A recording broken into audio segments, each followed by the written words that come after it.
Гагаузская умелица Мария Дели приглашена в Москву. Ее пригласил Первый канал в программу «Время обедать», где она будет демонстрировать блюда из семян. Но не только ее обедами заинтересовались журналисты Первого канала. Повезет она с собой и уникальные картины, которые Мария Васильевна выкладывает из семян. Сперва я как-то не так поняла. Я думала, Первый канал молдавский, наши.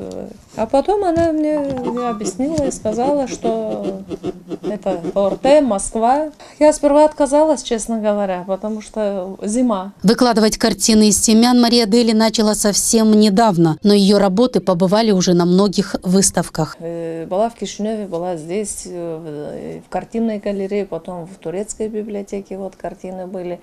В Кишиневе в природоэтнографии картины были.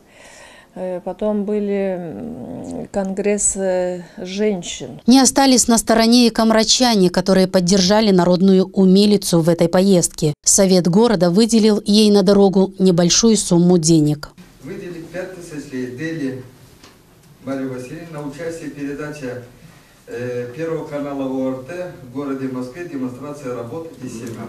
Где была оплачена частично дорога.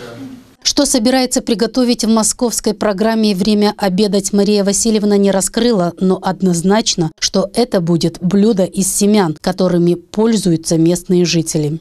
Я даже не знаю, как вам сказать. Есть, конечно, яровая пшеница. Вы знаете, что такое яровая пшеница. И вот с этой яровой пшеницей, если ее отварить, а потом добавить туда и изюм, и орехи, и то, и все, и прочее, прочее, прочее. Это семян очень много.